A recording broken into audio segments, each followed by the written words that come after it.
Shalom sahabat Iktus yang saya kasihi dalam Tuhan Yesus Kristus. Jumpa kembali dalam acara kita Bible Survey. Sahabat, pada perjumpaan kita kali ini saya mengajak sahabat untuk menelusuri Keluaran pasal 12 ayat 29 sampai 42. Nah sahabat, mari kita siapkan hati kita, tentu juga Alkitab kita. Mari kita berdoa. Segala puji syukur kami panjatkan kepada Engkau ya Allah atas kesempatan yang boleh Kau berikan bagi kami, sehingga saat ini kami kembali boleh belajar dari firman-Mu. Engkau tolong kami, mampukan kami untuk menelaah setiap ayat-ayat dari firman-Mu yang kami pelajari, sehingga keyakinan kami semakin ditumbuhkan. Kami tetap percaya meskipun banyak hal kesulitan yang harus kami hadapi. Terima kasih Bapa, pakai hamba-Mu yang sangat terbatas ini, biarlah Kau urapi dalam urapan Roh Kudus. Terima kasih, kami bersyukur, kami berdoa dalam nama-Mu Tuhan Yesus Kristus. Haleluya. Amin. Puji Tuhan, sahabat yang saya kasih dalam Tuhan Yesus Kristus. Saya bacakan Keluaran pasal 12 ayat 29 sampai 42. Demikian firman Tuhan.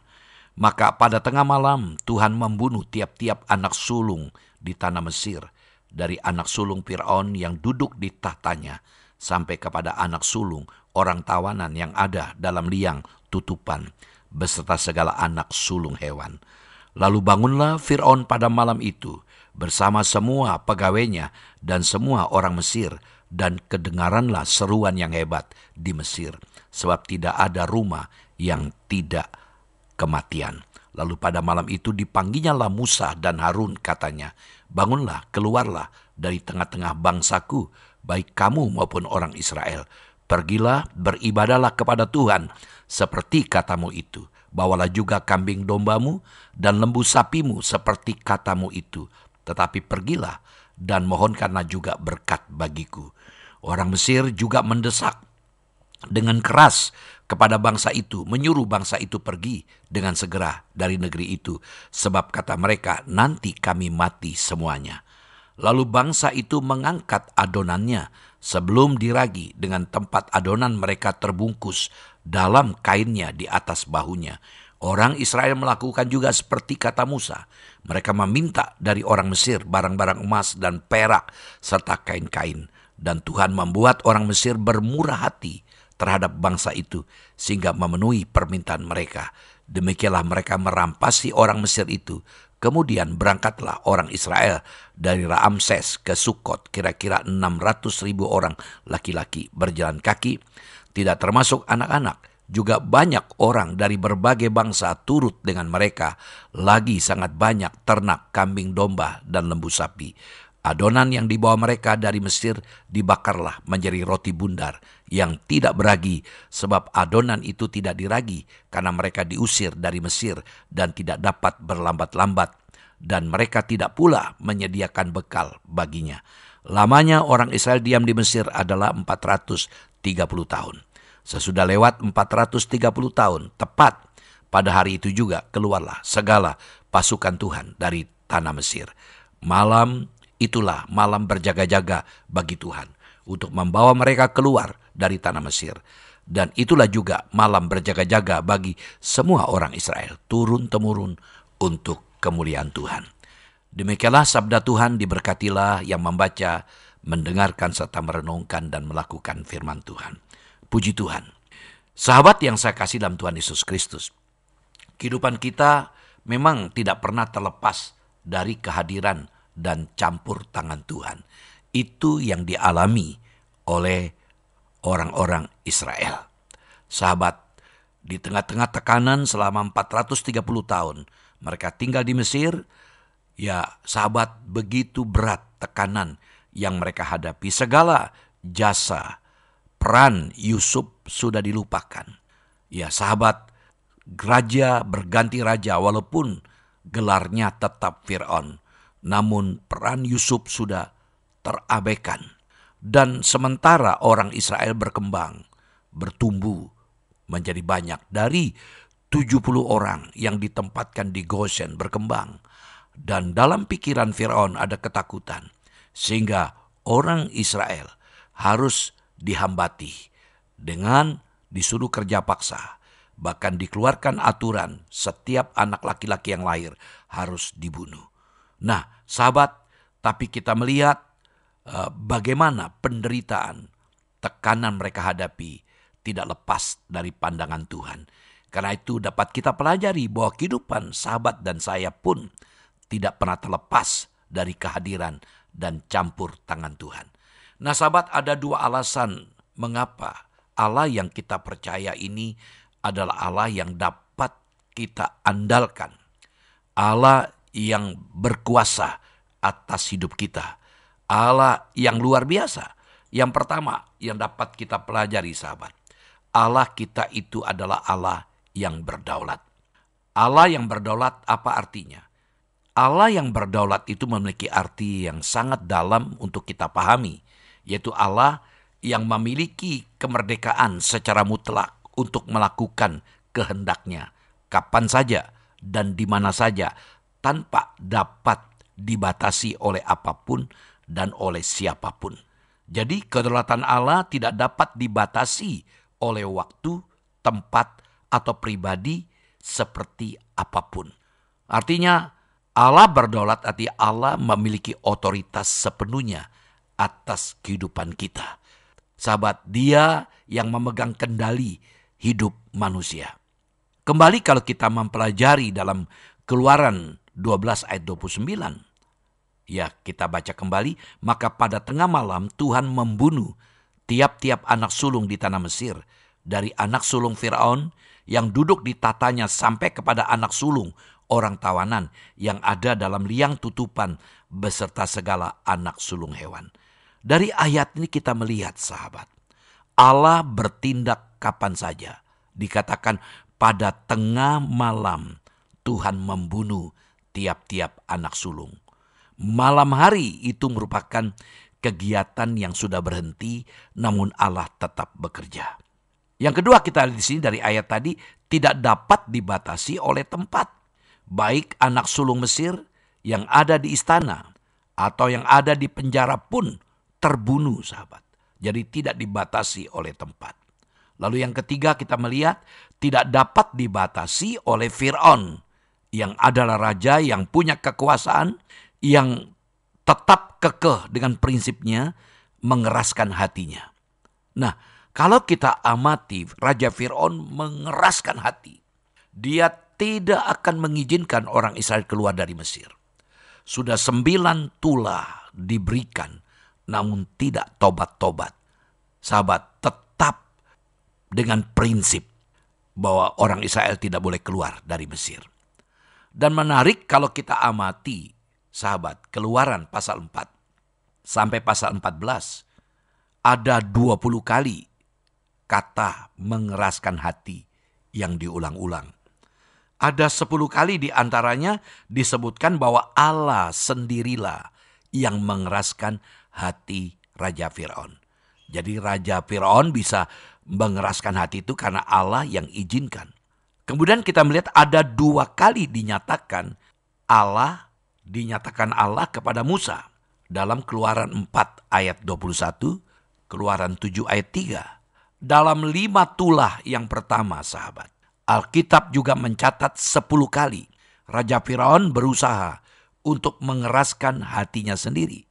Keluaran 7 ayat 13, Keluaran 7 ayat 14, Keluaran 7 ayat 22, Keluaran 8 ayat 15, Keluaran 8 ayat 19, Keluaran 8 ayat 32, Keluaran 9 ayat 7, Keluaran 9 ayat 34, Keluaran 9 ayat 45, Keluaran 13 ayat 15. 10 kali mencatat di mana Firaun berusaha untuk mengeraskan hatinya sendiri. Ini berarti, sahabat, Firaunlah yang selalu mengeraskan hatinya sendiri selama berlangsungnya tula-tula yang diizinkan terjadi bagi Firaun dan orang-orang Mesir. Sahabat, tanda-tanda mujizat yang Tuhan nyatakan tidak pernah melunakkan hati Raja Firaun atau mengakui Allah lah satu-satunya Allah yang benar.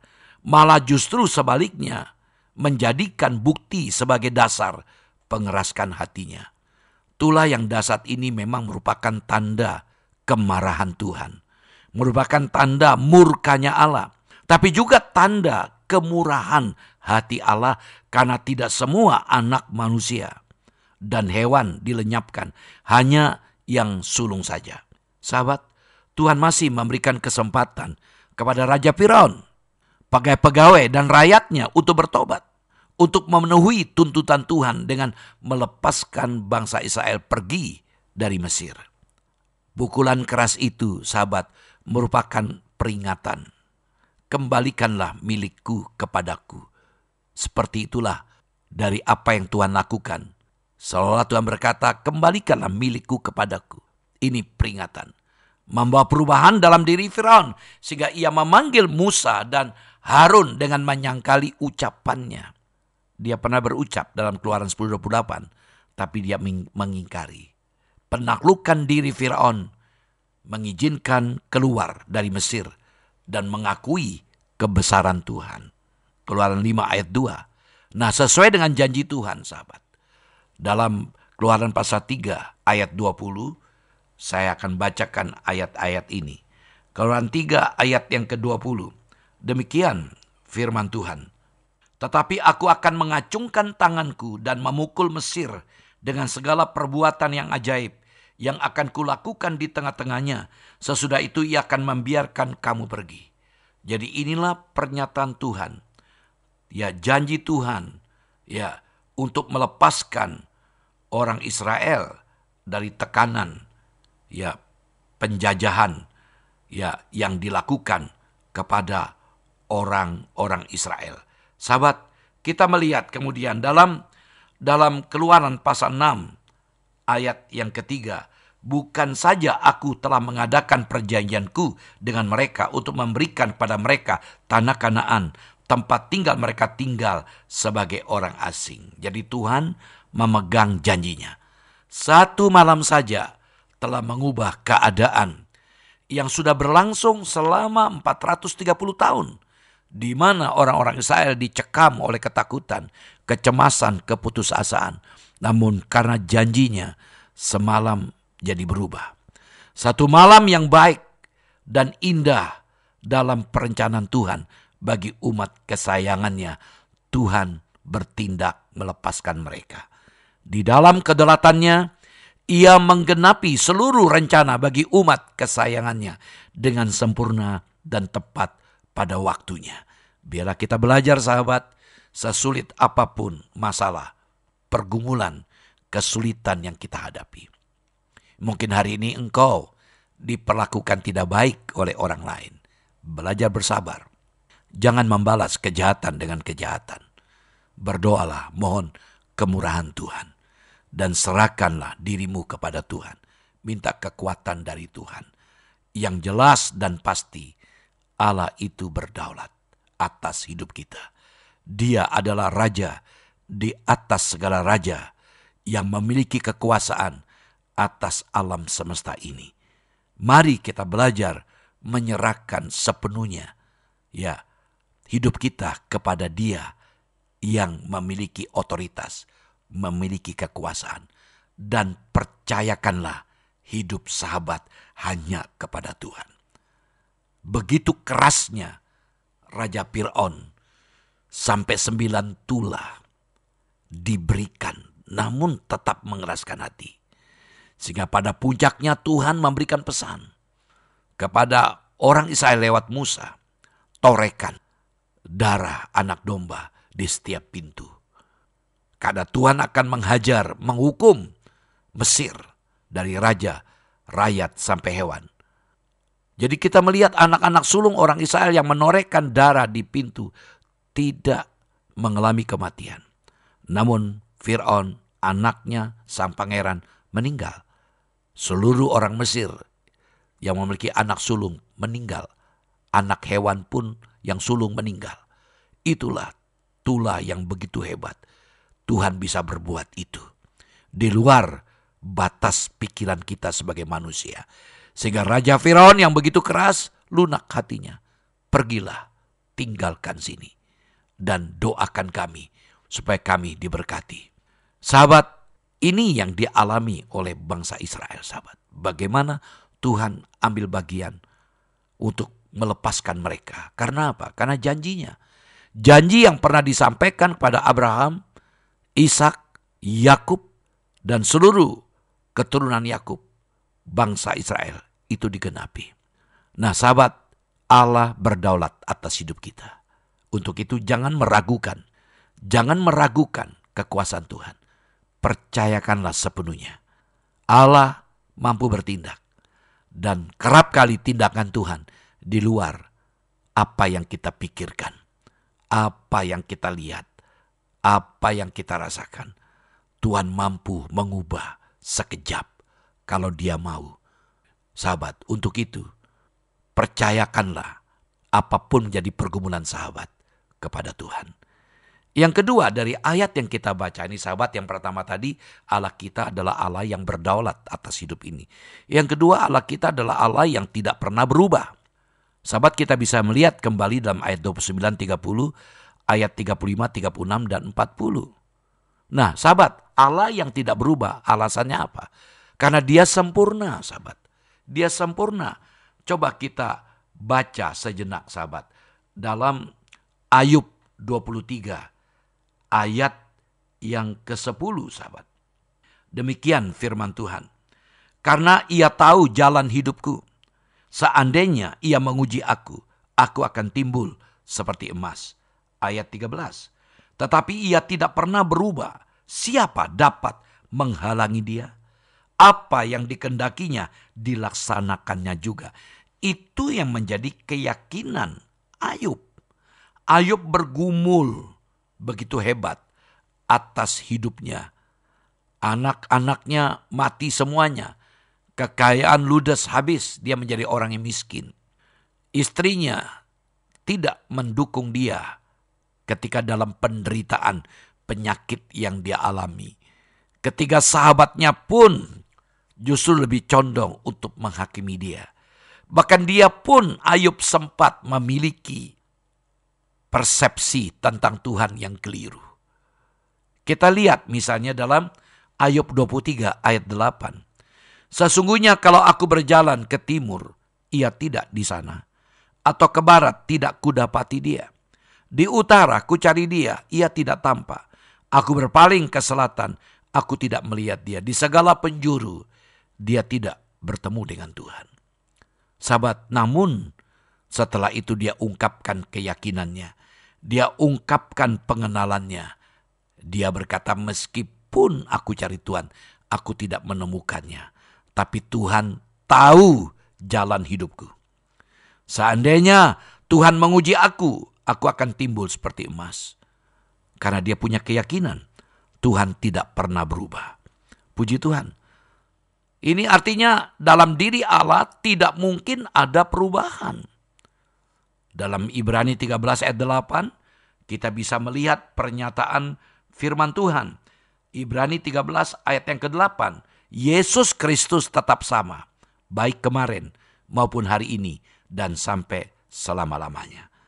Ketidakberubahan firman Tuhan ini terbukti dalam penggenapan atas rencana pembebasan Tuhan bagi umat Israel. Kepada Abraham Allah berjanji. Kejadian 15 ayat 13 sampai 16. Kepada Musa Allah berjanji. Keluaran 3 ayat 8. Keluaran 3 ayat 17. Keluaran 3 ayat 19 sampai 20.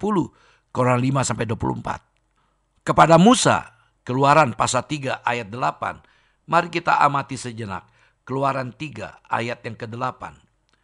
Sebab itu aku telah turun untuk melepaskan mereka dari tangan orang Mesir dan menuntun mereka keluar dari negeri itu ke suatu negeri yang baik dan luas, suatu negeri yang berlimpah-limpah susu dan madunya, ke tempat orang Kanaan, orang Het, orang Amori, orang Feris, orang Hewi dan orang Yebus. Allah berjanji kepada Musa. Keluaran pasal 3 ayat 17. Keluaran 3 ayat 19 sampai 20. Keluaran 5 ayat 24. Janji Allah kepada Musa. Kemudian perubahan hati bangsa Mesir. Kita lihat dalam Keluaran pasal 3 ayat 21 sampai dengan 22. Demikian firman Tuhan. Dan aku akan membuat orang Mesir bermurah hati terhadap bangsa ini. Sehingga apabila kamu pergi, kamu tidak pergi dengan tangan hampa. Tetapi tiap-tiap perempuan harus meminta dari tetangganya dan dari perempuan yang tinggal di rumahnya barang-barang perak dan emas dan kain-kain yang akan kamu kenakan pada anak-anakmu, lelaki dan perempuan. Demikianlah kamu akan merampasi orang Mesir itu. Itu yang Tuhan lakukan, perubahan hati bangsa Mesir. Sehingga mereka bermurah hati. Kita sudah baca juga tadi dalam Keluaran pasal 12. Tuhan berikan, saudaraku, emas perak, bekal bagi mereka ketika mereka keluar dari Mesir. Kita bisa bandingkan dengan Kejadian pasal 15 ayat yang ke-14. Kejadian pasal yang ke-15 ayat yang ke-14. Tetapi bangsa yang akan memperbudak mereka akan kuhukum, dan sesudah itu mereka akan keluar dengan membawa harta benda yang banyak. Luar biasa. Jadi ketidakberubahan firman Tuhan ini terbukti dalam penggenapan atas rencana pembebasannya bagi umat Israel, baik pada Abraham, kepada Musa, bahkan perubahan hati bangsa Mesir. Siapa Musa, sahabat? Dia sangat terpandang di mata orang Mesir. Keluaran 11 ayat 3. Dia memiliki reputasi yang sama dengan para ahli sihir. Keluaran 8 ayat 18-19. Dia sama dengan para pejabat istana. Keluaran 9 ayat 20. Keluaran 10 ayat 7. Bahkan seperti Firaun sendiri dalam Keluaran 9 ayat 27. Keluaran 10 ayat 16. Meskipun demikian, sahabat, Mesir tidak berubah, tetapi tangan Allah yang kuat, yang ambil bagian. Allah kita adalah Allah yang setia kepada firman yang diucapkannya.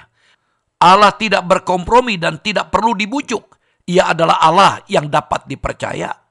Kalau kita melihat dalam Keluaran pasal 3 ayat 7, Tuhan tetap memperhatikan umatnya.